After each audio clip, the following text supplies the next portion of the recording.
आवाज दो हमें, आरक्षण विरोधी सरकार हो,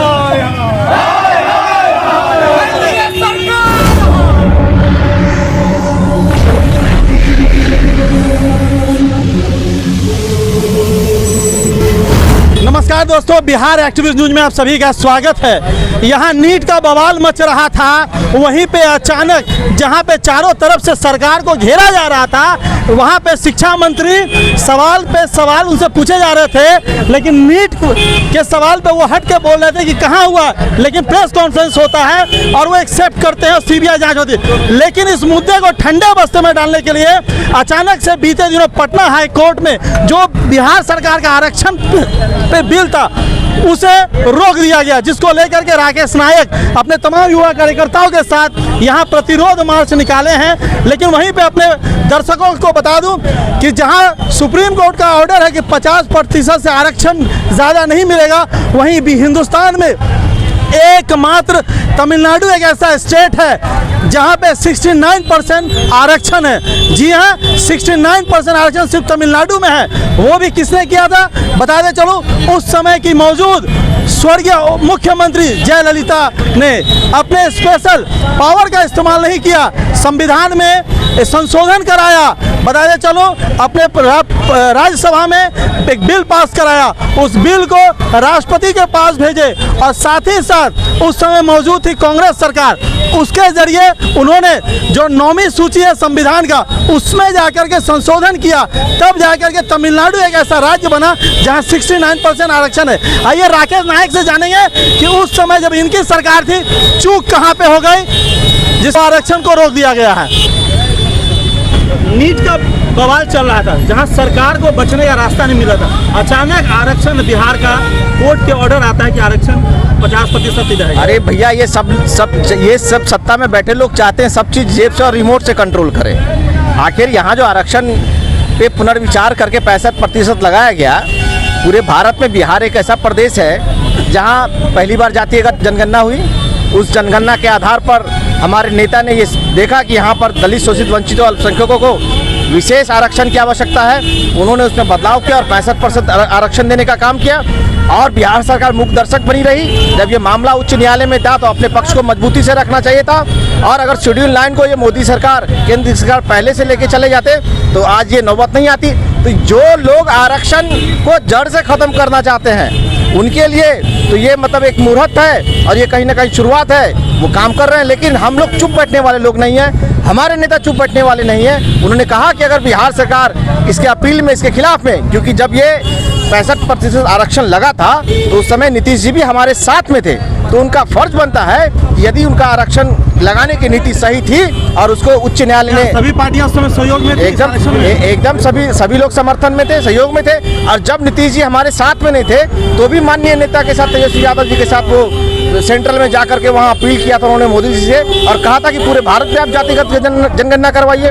तो आरक्षण का तो आधार यही होना चाहिए। राकेश नायक जी, शायद आपको पता होना चाहिए कि भारत में एक राज्य और है जहाँ 69% आरक्षण, तमिलनाडु में। स्वर्गीय मुख्यमंत्री जयललिता जी ने एक स्पेशल बिल लाया था अपने असेंबली में, उसके बाद उन्होंने राष्ट्रपति के पास भेजा और तमाम पार्टी जितने भी तमिलनाडु में सभी को लेकर के दिल्ली में आकर के क्या बिहार राज्यसभा में ये बिल आई थी या कहीं चूक हुई थी उस समय गठबंधन सरकार में? देखिए, निश्चित तौर पे जो संवैधानिक प्रक्रिया है, वैधानिक प्रक्रिया, उसी प्रक्रिया के तहत इस बिल को लाया गया और तभी आरक्षण लागू हुई।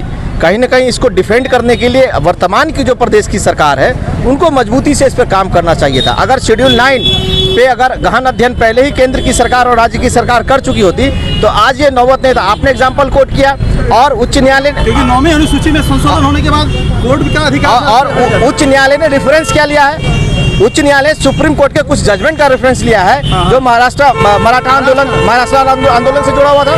तो निश्चित तौर पे जो प्रक्रिया हम लोग लेके आए थे वो यहाँ जातिगत जनगणना के उपरांत लेके आए थे। जब 1992 में आरक्षण 50% दी गई थी उस आयोग के द्वारा और उसके बाद इसको बढ़ाया गया, तो उसके बढ़ाने के पीछे एक रीज़न था, एक कारण था। उस कारण को आप बिना सोचे समझे आप उसको खारिज करते हैं। और मजबूत से अपना पक्ष रखने में उसमें नाकामयाब होते हैं और उच्च न्यायालय के पास कुछ नहीं सिवाय जजमेंट के अलावा। अभी नीतीश कुमार जी बिहार विधानसभा में बिल लाए, सभी पार्टियों को एक करे और केंद्र सरकार को वजह अनुसूची 9 में चेंज करे तो आप लोग सहयोग दीजिएगा? निश्चित हम तो मांग कर रहे हैं कि शेड्यूल 9 में चेंज होना चाहिए ताकि जहां जिसकी आवश्यकता है उसको पूरा हो। चलिए राकेश नायक जी, शेड्यूल में चेंज होनी चाहिए। नीट का बात चल रहा था, पूरे देश में नीट चल रहा है, पूरे दुनिया में नीट पे चल रहा है कि पेपर लीक हुई, अचानक से टॉपिक चेंज हो गया तमाम मीडिया में। ये टॉपिक नहीं चेंज हुआ है, ऐसे ही केंद्र सरकार घिरी हुई थी और यहाँ आरक्षण खत्म करके वो मतलब लोगों को इसमें फंसाना चाहती थी। लेकिन हम लोगों का जो है नीट पर भी और आरक्षण दोनों की लड़ाई हम लोग लड़ रहे हैं और ये लड़ाई खत्म होने वाली नहीं है जब तक ये केंद्र सरकार को उखाड़ फेंकेंगे नहीं। तो ये प्रतिरोध मार्च है, आपने पूरे बिहार में निकला, राष्ट्रीय जनता दल की तरफ से निकाला जा रहा है, क्या लगता है इस प्रतिरोध मार्च का कितना इम्पैक्ट पड़ेगा सेंट्रल में भी और बिहार में भी? डेफिनेटली पड़ेगा और हम लोग अगर बात नहीं मानी जाएगी तो और हम लोग जिस तरह लोकतंत्र को जिंदा करने के लिए सड़क को आम किया जाता है और जिंदा किया जाता है, हमारी लड़ाई आखिरी खून के कतरे तक दलित, अति पिछड़ा और अल्पसंख्यक के लिए रहेगी। और हमारे नेता ने भी कह दिया है कि अगर नीतीश कुमार अगर सुप्रीम कोर्ट नहीं जाएंगे तो राष्ट्रीय जनता दल मजबूती के साथ अपना पक्ष सुप्रीम कोर्ट में रखेगी और हम आखिरी सांस तक दलित पिछड़ों के लिए लड़ते हैं। नहीं, सुप्रीम कोर्ट की बात ये कह रहे हैं, लेकिन पार्लियामेंट में बिल पास होना चाहिए कि नहीं? पहले देखिए तमिलनाडु में देखिए एक बात बताते हैं, पार्लियामेंट में कौन बैठे हुए हैं आपको पता है? नहीं, आपकी भी तो बैठे। मैं बैठा हूँ, लेकिन मेरा महत्व कितना होता है, मेरी बात कितनी रखी जाएगी, इसको आप जान रहे हैं। मेरा ये कहना है कि मैं आग्रह करूँगा, ये पिछड़ा, अति पिछड़ा, अनुसूचित जाति या अल्पसंख्यक के गरीब गुरबा यतीम की बहुत बड़ी योजनाएं हैं।